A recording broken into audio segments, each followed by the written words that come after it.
that when you were in the prime of your career, our perception was this kind of angry guy, right?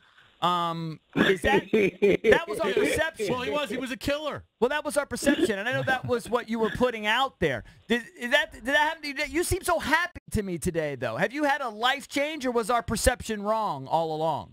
No, I think your perception was wrong all along. And plus, I was a young kid. Yeah. Living a different life. Uh-huh. Well, what do you like to do now? I mean, what makes you happy now, Mike? I used to go out with my wife and hang out with my kids. We don't do much of anything. Do you live in Las Vegas? Yes, I live in Vegas. Have you adopted the Golden Knights? Yes, we kicked your guy's butt the other night. Hey, it was close there, brother. It was a close game, Mike. Come on. It was 6-4. I mean, empty netter. Listen, they never make that many points in hockey. That's a good point. That's true. Did you watch it, or were you just did you just hear about it? I saw some of it. Yeah. Game 2 tonight. You going to go over there? I don't think I'm going to be with it tonight. Uh-huh. Is Mike Tyson a big ice skater? I can't imagine. No, I don't skate on ice. I tried doing that before, and I figured out how hard that was. I almost broke my ankles doing that. Right, of course. So how are you doing? How your kids doing? Are any of them athletes? Everybody's doing good. I don't think that many athletes. They're mostly everybody here. I have a son that's getting ready to go to Juilliard, so mostly people are into the arts and stuff. He's going to Like singing, Juilliard? Yeah, he's getting ready to go. Wow, that's big time. That's impressive. What if your son wanted to be a boxer? Would you support that?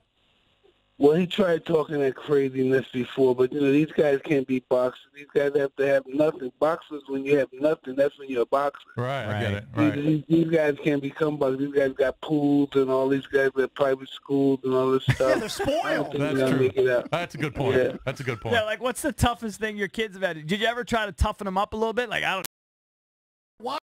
That's like the worst thing that's probably ever happened to Mike Tyson's kids. Right, take their iPad away. Yeah, I'm afraid about discipline. They might tell the whole world with their Wi-Fi. Right. Exactly. What about the cartoon series? So one of my producers was saying you've got Mike Tyson's Mystery. Tell us about that. Yes, that's a crazy mystery. It's like Scooby-Doo meets the A-Team. It's pretty funny.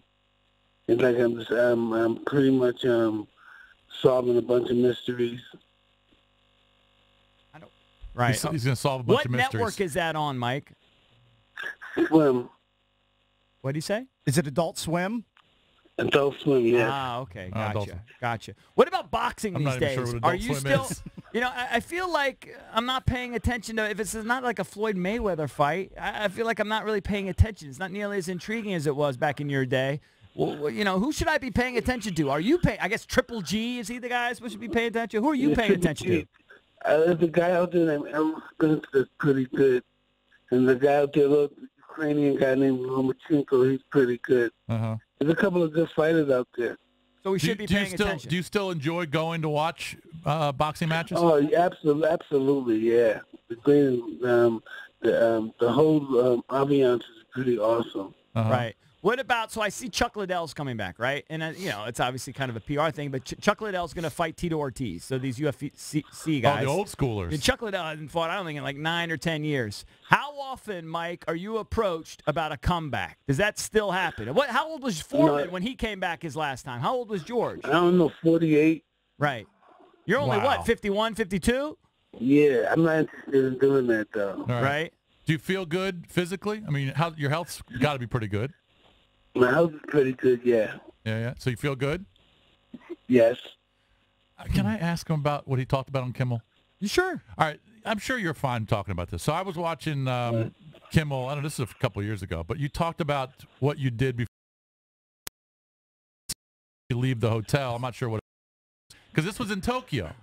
Yeah. And you talked about the existence of sex legs, and you said, "Yep, I got sex legs because I had sex with every maid in the hotel before the Buster Douglas fight."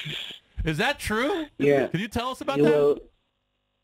Well, yeah, kind of, but you gotta come to the show to really hear it. Oh, you talk about that in the show. I talk about that too, yeah. Does that really? How many maids do you think you had sex with? I don't know, quite a few. Can you imagine Mike Tyson's life? I can, I think. Was that? I mean, when you're Mike Tyson, it's totally different, right? Did all the maids know? Well, you're over in Japan. Do they all know you? They kind of had an idea, yeah. They had They had an an idea. He idea probably you had were a big a silly superstar. It must have had a suite. translator. I mean, I don't think Mike needs a translator. yeah, probably not. No, you don't have to translate for that. No, that's a universal language. But is that something you talk about, though? Yeah, let's talk about that too as well. Oh, that'd be great. I'm telling you, dude, this show is unbelievable. He's just a natural in front of the crowd. He Right. really is. He has the timing down. He's charming. It really is a great show.